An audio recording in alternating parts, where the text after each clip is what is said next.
Хай, амралтын өдөр өглөөний хүрээлтээ авъя. Өнөөдрөөс Хятадын дөрвөн том баярын нэг болох Лут завны баяр эхэлж байгаа байхгүй юу? Тэгээ 3 хоног үргэлжлэнэ. Амралтын өдрийн за. Тэгэнгүүт хагасан бүтэн сайн нэгтгэж шиг. Яа, юу гэсэн үг юм тийм үстэй. Угаасаа хагасан бүтэн сайн амарч л тараа. Тэгээд ганцхан өдөр амрах байгаа байхгүй юу? Тэрийг амралтын 3 өдөр ч шиг. Яа. Манай түүхийн багш ярихдаа одоо яг энэ Хятадын газар нутаг дээр хүн яг одоо үүсэж аж төрж эхэлснээсээ хойш цаг агаарын онцлог, газар нутгийн онцлогоос шалтгаалаад тэгээд ингээд баярын өдрүүдийг зохиож эхэлсэн. За анхандаа болохоор нэг баяр гэхээс илүү одоо яг нар голлсон өдөр, хавар эхэлсэн өдөр, амьтад хичээнээсээ гарах өдөр зэргээр одоо газар тариалантайгаа холбоотойгоор өдрүүдийг тэмдэглэл тийм нэрлсэн өдрүүд байдаг нь яваанд ингээд баярууд болоод одоо Хятадын үндсэн том дөрвөн баяр болох дөрвөн баярын дөрүлээ юм цаг агаар байгаль цаг ууртайгаа холбоотой байдаг. Тэгээд өнөөдрөөс эхэлж байгаа энэ баярыг Лут завны баяр гэдэг баггүй юу? Тэгэд бас цаг агаартай холбоотой. За цаг агаар гэхээс илүү нарны байралтай холбоотой гэсэн. Тэгээд нар одоо зуны туйл гэдэг чинь 6 сарын 22-нд эхэлдэг шүү дээ тий. Нар хой зүглүү хамгийн байж чадах одоо хой зүглөө тусгаж байгаа тусгалынхан байрлал гэх юм уу? Энэ баяр Лут завны баяр хөвчлэн зуны туйлаас хойшоогоо 7 хоногт нь болдог гэж байгаа байхгүй юу? Тэгсэн чинь энэ жил болохоор амар эрт болчихж байгаа. Тэгэхээр 100 амар эрт эхлэнэ гэсэн үг үү? Эсвэл амар их халуун болно гэсэн үг үү? Муухай сонсогдчих шүү. Өнөөдөр л гэхэд гадаа 35 градус. Өнөөдөр 33. Маргаашнаас эхлээд 7 хоног 35 болох юм шиг үлээ ёо. Энэ баяраараа Хятадууд ийм 100 сэддэг байхгүй юу? 100 гэдгийн ийм ямиг одоо зүгээр хулсны навчинд ороосон будаа.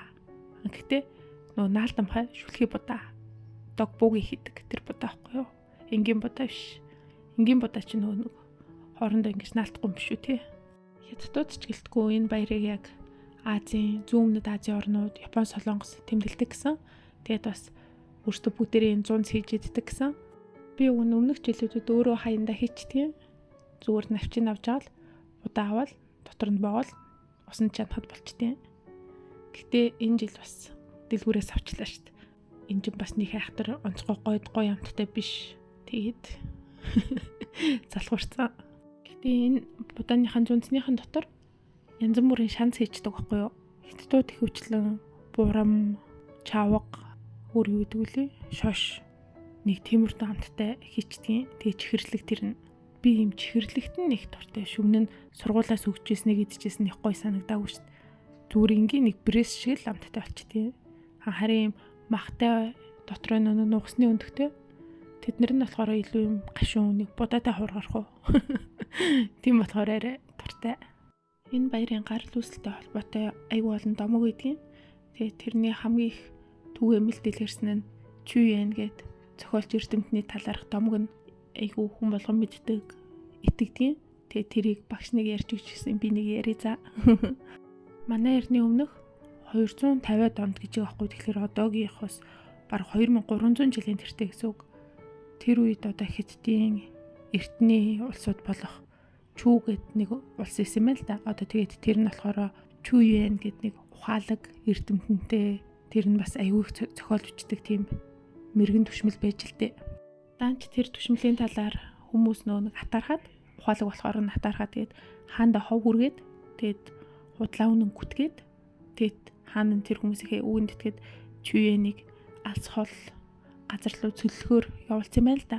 Тэгээд нөгөө түшмэлчин хэдийгээр ингээд цөлөгцсөн ч гэсэн их орондоо аюу хайртай тэгэл хол газар зовоол шаналал цөллөгт байж явах үед нь одоо тухайн улсыг Чүүгээд өөрийнхөө улсыг өөр улс эзэлсэн юм байна л да. Тэр мэдийг сонсож байгаа. Тэгэнгүүтээ би ингэж улсдаа зүтгэх ёстой хүн байтал улс маань өөр газар эзлэгдчихлээ. Надад амд явах эрх алга, утга алга гэд одоо гол руу унж өгөхөр шийдсэн байл та. Тэгээд өөрөө яг хөвгөд гараад ирчих байх гэж бодоод ийм том чулуу тэрчээгээд усан дүүж амиа хорлсон. Тэгэнгүүт тэр хайвынхан хүмүүс Чүйенийг мэддэг, мундаг эрдэмтэн гэдгийг мэддэг хүмүүс нь одоо ядаж цогцын ч гэсэн гаргаж авах санаатай бүгдээрээ ингээд завин дээр суугаад цогцыг хайгаад одоо гол дээр уралдаад ингээд хайж явсан байл та. Тэр үеэс эхлээд энэ өдрийг одоо ингээд баяр болгоод тэмдэглэж эхэлсэн. Тэр нь болохоор дэлхийн тооллын 5 сарын 5-ны өдөр байсан байна. Тийм болохоор жил болгон одоо хятад энэ өдөр ингэж энэ лууц завны баярыг тэмдэглэдэг. Тэнгүүтээ тэр лууц заваар тухайн үед нэг цогцыг хайжсэн ард иргэд нь түүний цогцыг нэг загсанд идүүлчих үе гэж болгоомжлоод ингээд навчинд будаа ороогоод одоо загснуудыг сатааруулах зорилготой гол руу хайж авсан юм байна л да. Энэ нь болохоор одоогийн ингээд 100 зэддэг ийм уламжлал болсон юм байна. Хүүгийн цэцэрлэгтэр болохоор ийм том хатуу цаасаар луун толгойтой зав хийгээд тэгээ тэрийг хүүхдүүдэд одоо углаад тэгээ гүйлгэж уралдуулах аль эсвэл ийм өнгөнгийн утсаар гарын бугуйчих сүлжих тэгээд бас 100 зэдэх зэрэгээр арга хэмжээ зохиож байгаа юм билэ.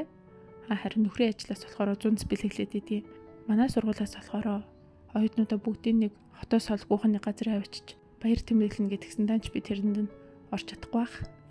Энэ баяраар ингээл яг цуны халуу эхэлж их шиг байна. За бай бай.